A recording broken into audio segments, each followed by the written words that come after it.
Savais-tu que 80% des résolutions prises en janvier sont abandonnées avant fin février?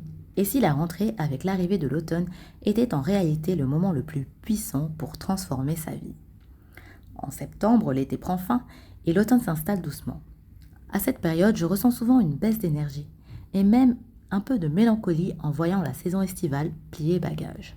Mais cette année, plutôt que de subir ce passage entre deux saisons, j'ai choisi d'en faire une opportunité. Clarifier mes intentions, poser mes objectifs et revenir transformer au printemps. Bienvenue dans Féminine Accomplie, le podcast dédié aux femmes en quête de force féminine et d'accomplissement. Je m'appelle Finda et chaque semaine je partage mon expérience et mes réflexions sur la santé féminine, le développement personnel et un lifestyle aligné. Dans cet épisode, on va voir pourquoi ce moment de l'année est idéal pour un reset et un challenge. Je te partagerai mes intentions et mes objectifs. Je vais te donner une méthode simple pour commencer ton propre challenge dès maintenant. Comme je le disais, en septembre, l'été s'efface et l'automne s'installe. À mesure que les journées raccourcissent et que l'air se rafraîchit, je sens l'énergie basculer. Une invitation silencieuse, comme si c'était maintenant le moment pour faire le point et repartir sur de nouvelles bases. Pour moi, la rentrée est justement l'occasion de poser des bases solides avant l'hiver. Comme les distractions se font plus rares et que les journées raccourcissent, c'est une période idéale pour l'introspection, pour construire des routines durables et arriver en janvier déjà bien lancé. Chez les anglo-saxons, il existe des concepts comme le lock-in ou le reset challenge, une période où l'on se recentre pour investir son énergie dans ce qui compte vraiment. J'ai voulu garder ce concept et lui donner une dimension symbolique et profonde. Le 7 septembre 2025, j'ai eu la chance d'observer une magnifique lune rouge, un phénomène qui survient 1 à 3 fois par an lorsque le soleil, la terre et la lune en phase pleine sont parfaitement alignés. Ce spectacle m'a profondément marqué. J'y ai vu un rappel puissant. Tout comme la lune et les saisons, nous traversons toutes des cycles de fin et de renaissance. La lune rouge est un symbole fort. Elle représente les cycles naturels, la transformation, la puissance féminine, l'intuition et la créativité. L'idée que même les périodes sombres de la vie préparent le terrain à une renaissance forte et lumineuse. Alors je me suis dit, pourquoi ne pas l'accompagner dans sa renaissance? Pourquoi ne pas profiter de cette période pour laisser derrière moi ce qui ne sert plus et accueillir davantage de clarté, de force et de créativité? En fait, ce jour-là, la lune entrait dans un nouveau cycle qui durera 6 mois, prenant fin le 3 mars 2026. C'est à la suite de cet événement que j'ai eu l'idée de nommer ce challenge le challenge du cycle de la lune rouge. Cette pleine lune étant sous le signe du poisson, et étant moi-même poisson, je dois avouer que j'ai ressenti un appel tout particulier dans cette énergie. Mais bon, s'inspirer d'un symbole c'est bien, et passer à l'action c'est mieux.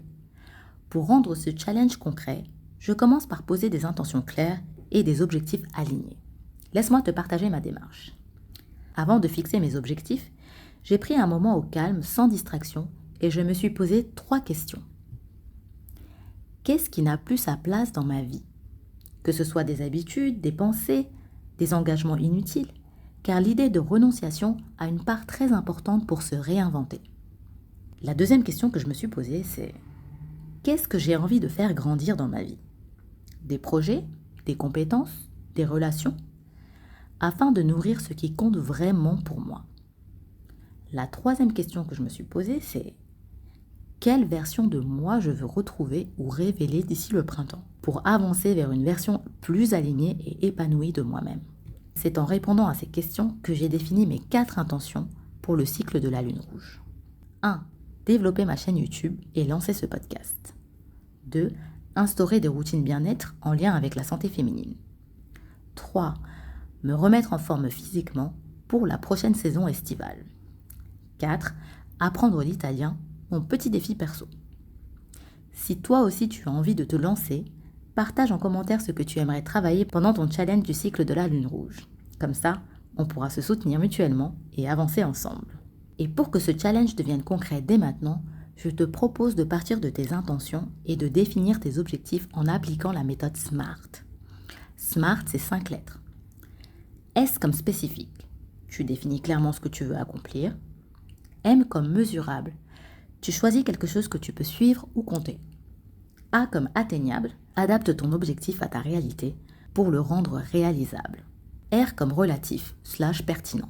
Assure-toi qu'il sert vraiment tes priorités actuelles. T comme temporel.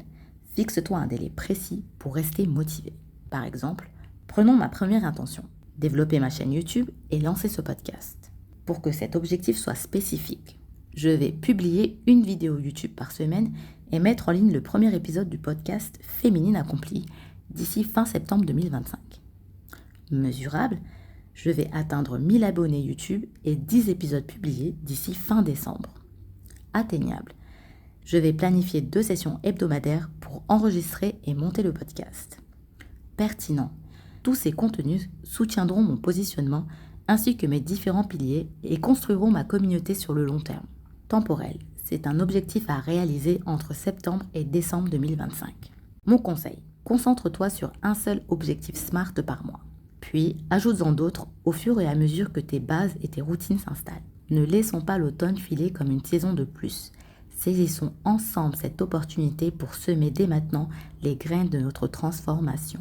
Maintenant que tu as posé tes intentions et choisi ton premier objectif SMART, j'aimerais te partager quelque chose de plus intime avec toi. En posant les miennes, j'ai repensé à ces dernières années où j'ai souvent subi mon cycle menstruel. Règles douloureuses, irritabilité, fatigue, fibrome, saute d'humeur et j'en passe. Et petit à petit, j'ai commencé à m'y intéresser sérieusement. Et j'ai découvert que comprendre le fonctionnement de mes phases menstruelles et apprendre à les écouter me permettait de mieux vivre mon quotidien et d'augmenter mes chances de concrétiser mes projets. C'est ce chemin entre force, douceur, action et introspection que j'ai envie de partager avec toi à travers ce podcast. Dans le prochain épisode, je te ferai plonger dans le concept de vivre son cycle comme les saisons. Je te parlerai des 4 phases du cycle menstruel et de comment comprendre ces phases m'a permis de transformer mon quotidien, mon énergie et ma productivité. Merci d'avoir écouté ce podcast. Si ce message résonne avec toi, abonne-toi, partage et dis-moi en commentaire quelle est ta priorité pour le prochain mois. Ciao!